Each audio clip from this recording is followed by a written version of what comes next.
This was unintended. That's the first thing I must say. My career took a curve. I was a lead character artist at another company. One of the things that scared me the most at that time was hair, because it is one of the hardest tasks. And I just tackled it so well, I guess, that I started to get praise for it. Praise in a way that I never got as a character artist. And that's how it went. I never planned to be a digital hairdresser of any sort.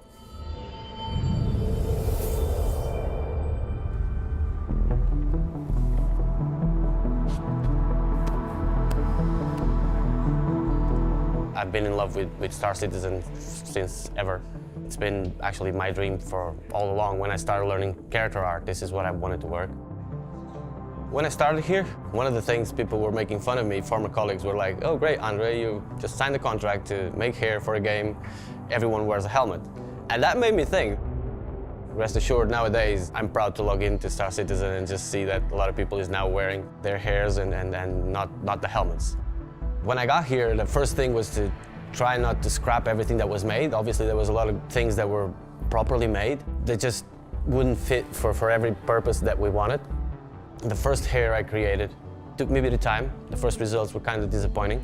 I was still learning the tools, learning the process, learning the new engine that we use. But after like 3 weeks, I managed to create one hair. We finally took it to a meeting. My first time in front of CR. I actually made sure I read everything that CR has written about hair that was on our register, so I knew what he wanted. I think that was kind of smart because it had an impact on him immediately. The next morning after that meeting, I wake up with a message on our creative chat saying something, how happy he was that we had finally someone that was tackling hair in the way that he wanted. I'm like, all right, okay, we're on the right path, I thought. During this process, Ian actually told me, okay, Andre, what do you need to make this work for both Squadron 42 and Star Citizen? And I'm like, he wanted to have 70 hairs from February till December so that we can do the first chapters of Squadron 42. Doing my maths really fast, if I was to do it myself, it would take like 2 years. Even if I take like 3 to 5 days per hair, normally a hair before I arrived was taking 20 to 40 days. The only solution was to hire more hands, to hire more people, and I needed people that would hit the ground running. It had to be people that I knew that could do the work. And in that sense, I presented the proposal to Ian and to CR. They agreed to everything, and that's how we did it. We basically put the guys in. Instead of 70 hairs, by December we had 130 hairs. Because we did not only do the squadron ones, we actually revamped the character customizer. We added beards, which weren't even in the plan back then. It was a bet, a risky bet, but I took the process under my wing. I grabbed the guys, and it worked. So, and for that, I got some praise and got some recognition in the company, which comes with the risk that I've taken, of course. So where do we start with the hair? There must be an idea first, an intention, of course. Star Citizen is a bit different from Squadron. In Squadron, we're trying to do digital clones. Obviously, in that case, we're going to take as much pictures, as much references of the real person and try to mimic that into the video game. As for Star Citizen, which is a bit more broad, we sometimes require a concept, sometimes we have a more broader idea that we want to go. We are production artists, we are not concept artists, so that's not what we do. What we really need to work is that the idea comes solid at us and it's very clear what's intended. Whatever references we can use, we make a mood board, and from there, we start our own development.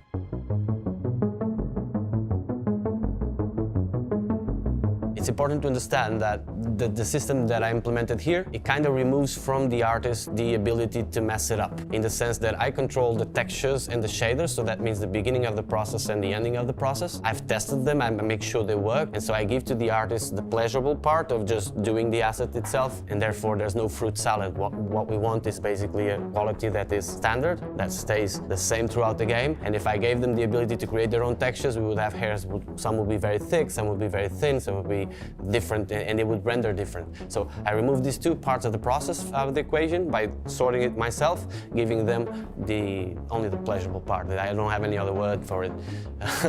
Sounds kinky, doesn't it? He's not wrong. Enjoyable, I guess. Making hair for games, there's a lot of limitations to it. Our game being fast-paced and all, MMO. The way to keep it performant and the way to keep it working is by trying to establish limits of how far you can go. When I started, I remember the lead tech artist telling me, Andre, there's no limit to what you can do. Just go. You know, there's no budget of try count. There's no budget, and I'm like, how can that be? I mean, I've been doing games for a while, and there is limitations. Okay, he was just letting me be free enough to create, and letting me establish the limit so that they can then adapt. I was very conservative. We all have performant hairs. Some in Squadron 42 are a bit heavier because we just need to hit that quality bar, but mostly are all very performant. What you do is you just use what you need and you don't use what you don't need, basically. What are you working on for 2025? 2025 comes with creatures and more hairs for the character customizer. That's the main thing. There's also armors that are going to start to have a bit of hair. Hair, not hair, human hair, but you know, types of fur or types of synthetic hair. So we created a lot of hairs which are recognizable. We were trying to break barriers. The character customizer is like this nowadays because we were trying to push the shader and see where we could go. Tools programmers and shader programmers were coming to me and say, hey Andre, I didn't know our shader could do this type of things. And as I got this type of feedback, I was, okay, let's push this and see how far we can go. And so we have a bit of a range which is a bit too wide for now in terms of hairs that we're using. One of the last meetings with CR regarding this aspect, he told me, Andre, what we need now is Jared's hair, is Andre's hair. Move away from the outrageous, move away from the military hairstyles. That's the direction for now, to get established a good solid base of hairs. And on the creatures, we're going a bit wilder now. We're starting to push the limits as to fully covered with fur creatures and stuff like that. Before we started with small patches of fur here and there on the creatures, and now we're just making all things together. Well, I'm eager to do hairstyles that will be longer than the limitation that we currently have. Our current limitation is the shoulders, simply because of the way the armors work and the helmets work, and we don't want it to be clipping all along. So I'm really looking at the day that we can make hairs that are longer, and I'd love to do like a big dreadlock that goes straight down. Yeah, so I'm really proud of my team. Everything that I said here is basically a teamwork. My team does not involve only the people under me, it also involves the people above that feed me with stuff and that help me get better. The hair story here has been a success, and has been a success because we're working together. That's the only reason. I wouldn't be here talking or doing anything. I wouldn't have been at CitizenCon stage without any of them. So that's very clear to me. We are now through a moment that we can create any hairstyle that we want. And I'm very proud of that.